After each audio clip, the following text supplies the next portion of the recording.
আওয়ামী লীগ সভাপতির স্বদেশ প্রত্যাবর্তন নিয়ে বাংলাদেশের রাজনীতি এখন উত্তপ্ত। ডিসেম্বর নাগাদ দেশে ফিরে আত্মসমর্পণ করতে চান বলে দাবি করেছেন ভারতে পলাতক সাবেক প্রধানমন্ত্রী শেখ হাসিনা।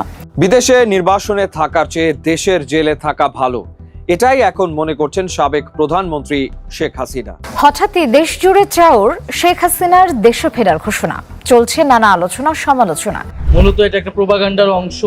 শেখ হাসিনা যদি দেশে ফিরে কেবলমাত্র ফিরবে ফাঁসির রায় কার্যকর হওয়ার জন্য। তিনি আসছেন না, আসতে পারবেন না, পরিস্থিতি নাই, কিন্তু এয়ারপোর্ট পর্যন্ত তার আসার তো কোনো সমস্যা নাই।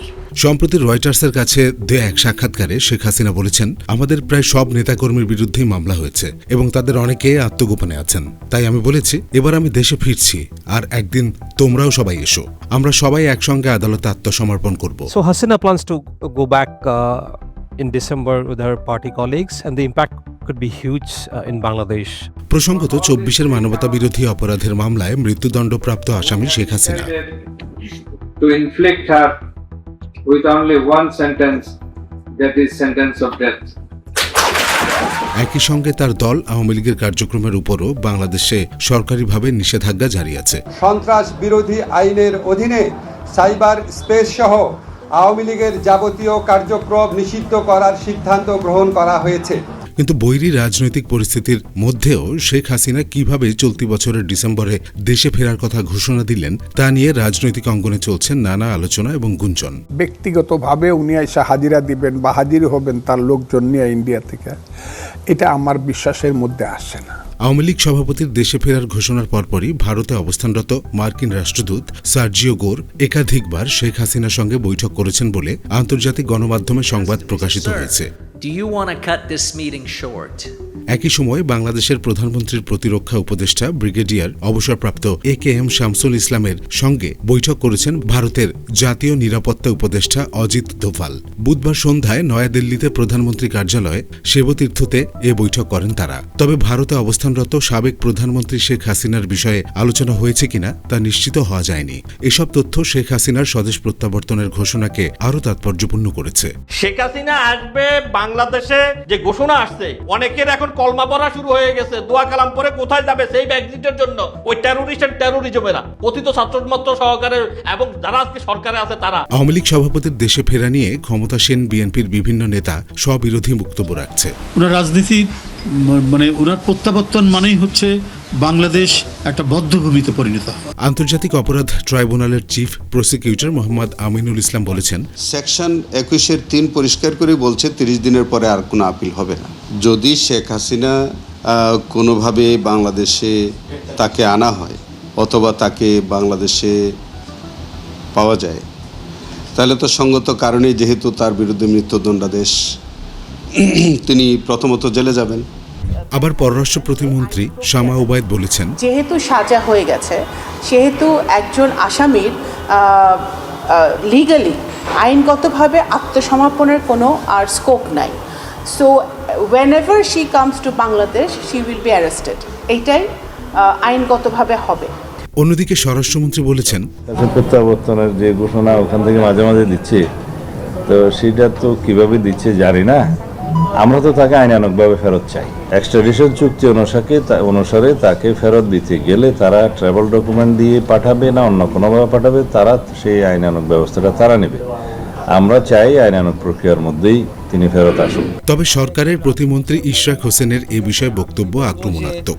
খুনি হাসিনার ফাঁসির দড়ি আমরা হাতে নিয়ে বসে আছি, সে আসবে, সে দূরের থেকে হম্বি দিয়ে যাবে যে সে বাংলাদেশে আসবে, বাংলাদেশে এসে আবারও ফ্যাসিবাদ প্রতিষ্ঠা করবে। সেটা আমি মনে করি যে কেবলমাত্র তাদের রাজনৈতিক যে তারা যে বিলুপ্ত প্রায় হয়ে চলেছে সেটিকে কোনো রকমে জিয়ে রাখার জন্য এই ধরনের বক্তব্য তারা দিয়ে চলেছে। কিন্তু আমরা যারা ফ্যাসিবাদ বিরোধী আন্দোলনে সংগ্রাম করেছি, লড়াই করেছি এবং আমাদের ভাইদের যারা হত্যা করেছে, তারা যদি আবার কোনো দিনও বাংলাদেশের মাটিতে এসে রাজনীতি করা তো দূরের কথা, বাংলাদেশের মাটিতে পা রাখা মাত্রই আমরা সেখানে জনগণকে সাথে নিয়ে এই ফাঁসির রায় কার্যকর করার জন্য যা করণীয় সকল কিছুই করব। ঠিকের উল্টো সুরে কথা বলছেন প্রধানমন্ত্রীর উপদেষ্টা জাহিদুর রহমান। ওনার আসার ব্যাপারে আমরা যেহেতু চেষ্টা করছি, উনি যদি আসেন উই ডু ওয়েলকাম হার। আমরা কিন্তু শুরু থেকে একটা কথা, আমরা তাকে স্বাগত জানাচ্ছি, আর উনি আসলে তো আমাদের সাথে দুই পক্ষের যোগাযোগ হয়ে যদি আসে, দ্যাটস ফাইন। আর জাতীয় সংসদের বিরোধী দল জামায়াতে ইসলামের নেতারা শেখ হাসিনার বক্তব্যের পেছনে অন্তর্নিহিত কোনো রহস্য বা ষড়যন্ত্র দেখছেন। এখন তিনি বলতেছেন আসবেন, তিনি আসবেন না।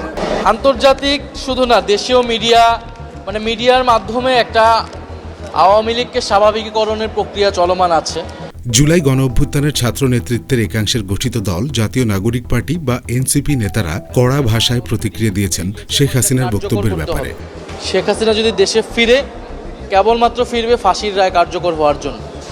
ফলে সেটার জন্য আমরাও চাই যে ফাঁসির রায় কার্যকর হোক, শেখ হাসিনা সহ অন্য যাদের বিরুদ্ধেই এই রায় হয়েছে।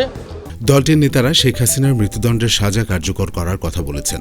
মাননীয় স্পিকার, আমরা দল হিসেবে আওয়ামী লীগের বিচার চাই।